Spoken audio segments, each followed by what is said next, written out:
Chapter 18. Every Star in the Sky. The mysterious Ella, who had escaped the guards that the Grand Duke had sent out after her, haunted August for the rest of the night. No one had known her, not the guards, or the guests, or servants, and no one had ever heard of glass shoes. August was certain they would be popular come the next party, but that didn't help him at all.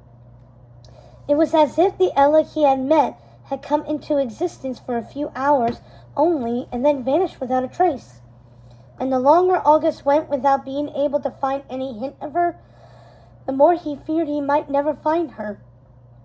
His father, furious that a potential daughter-in-law had slipped through his fingers, was rallying people to search for the shoe's owner, and August snuck from the city in the chaos. He needed to speak to Natalie about his suspicions regarding Lady Tremaine. With any luck, the Tremaine family would be too exhausted from the ball to lie once he confronted them later.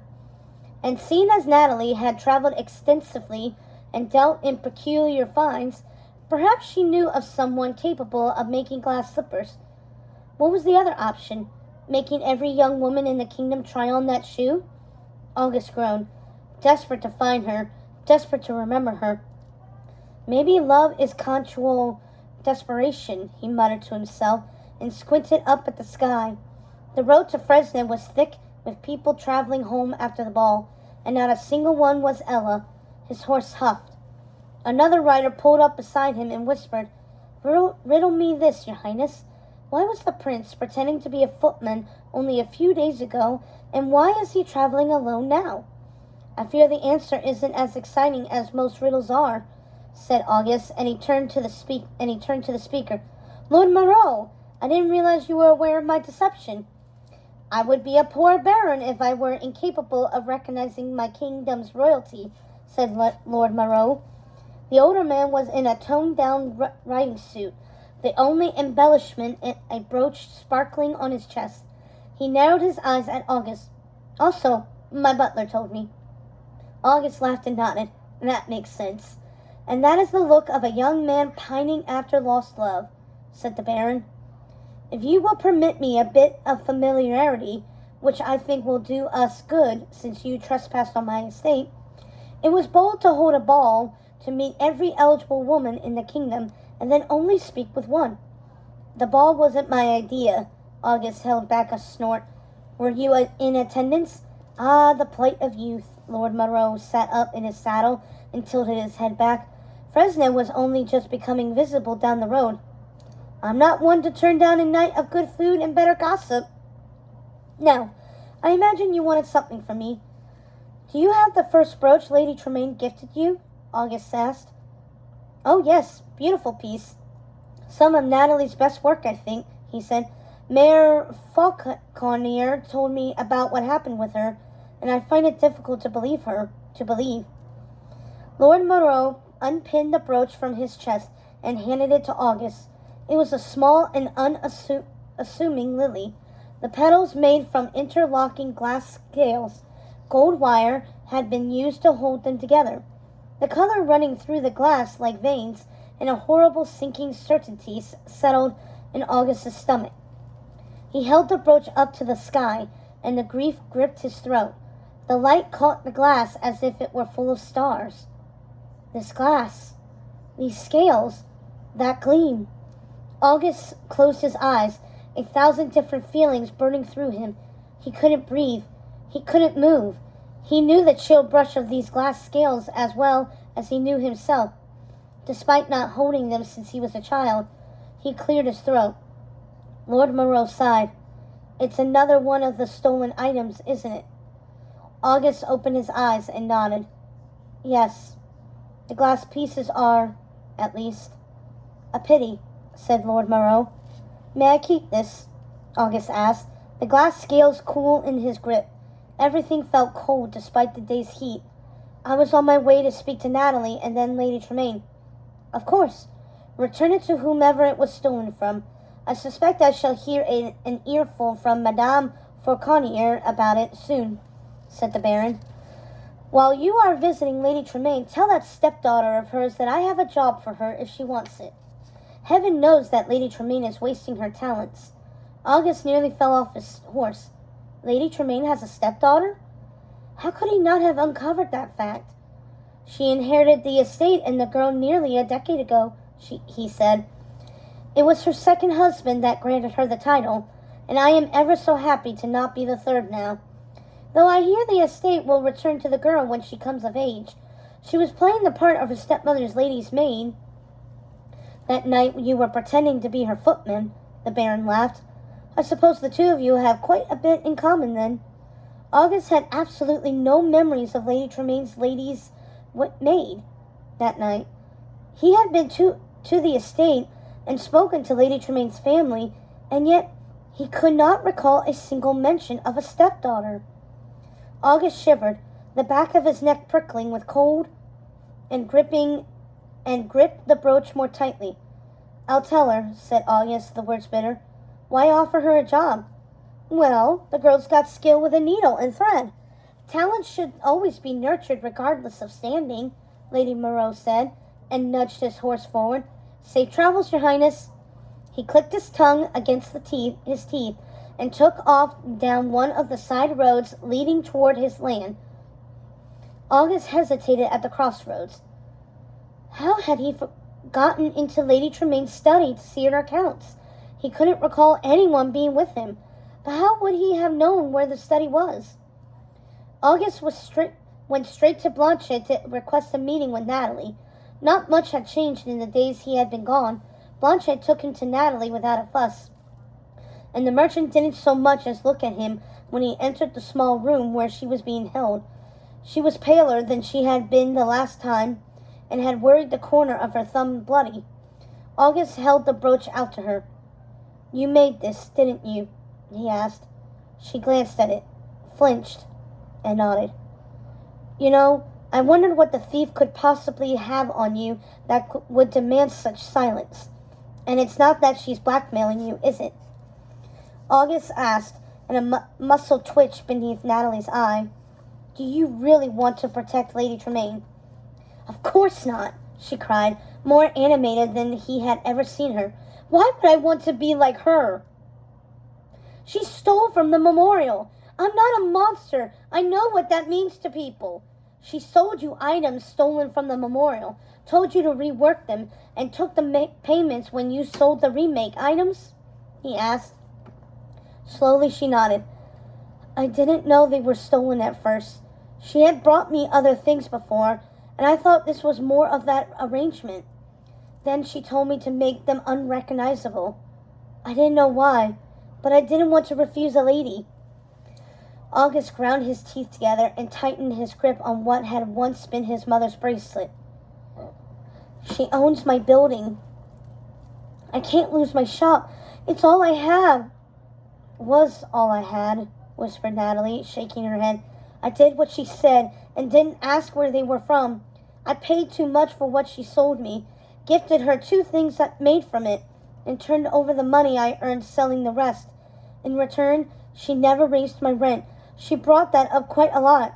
If I refused, she would put me out. August's silence settled over the room. Natalie groaned. I didn't ask questions either. I know. But when you came in asking only about them, I put it together. I don't know how they hurt anyone. I wouldn't have done it if... Of course not, said August, wanting to keep her talking. Do you have proof Lady Tremaine sold the items to you? Hey! Natalie nodded. I used a special mark to signify it was her, a symbol for her cat. But she's gentry. She knows people would believe her on principle. She would blame me for the theft and then call in her debts. August swallowed down the shame he felt at her insistence that people would believe a member of the gentry first. That was one of the things he had to change in Charmant. I shall deal with Lady Tremaine, he said, and stared at the brooch in his hands. You will tell Blanchet everything when I send her in. Detail every moment, meeting and conversation you had with Lady Tremaine. Do you understand?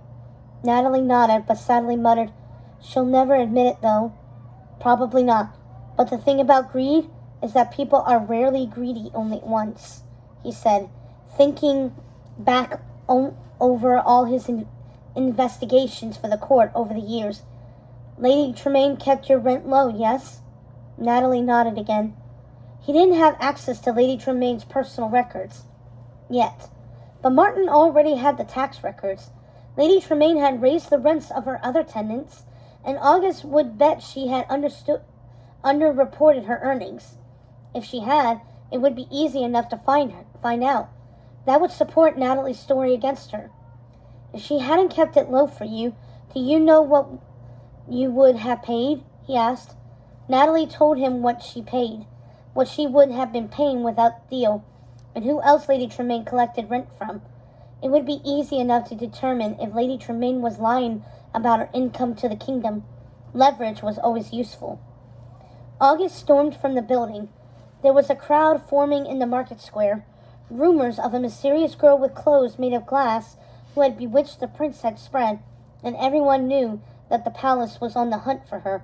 August left a note for Martin about the tax records at the inn, and set out to confront Lady Tremaine. He could speak with her and settle this all quickly. Then he could find Ella.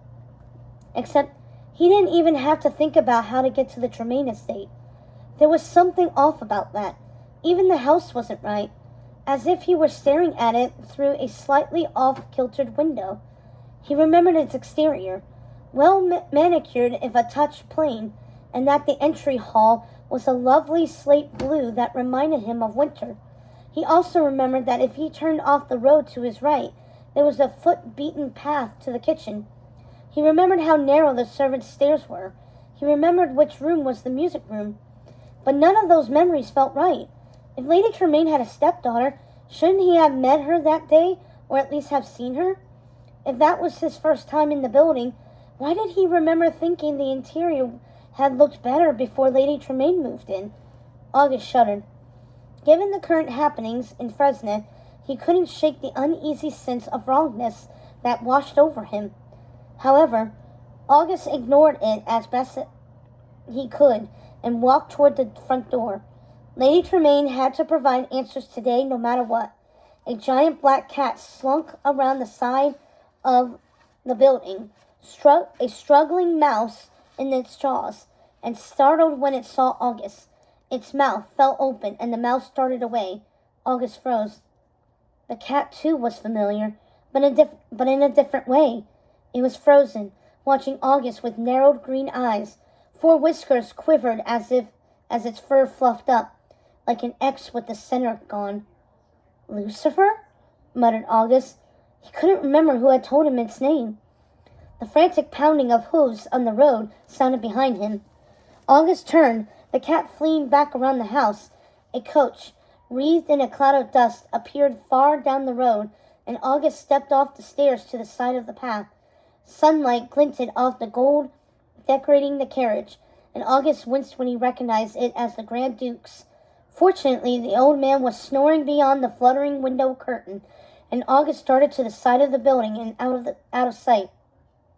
The Grand Duke and his father had probably made a list of every noble and genteel family nearby and decided to visit them first. August had no desire to get berated for not looking for Ella yet.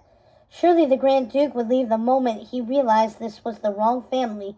August could have waited outside until then, but instinct or suspicion or fate drove him onward.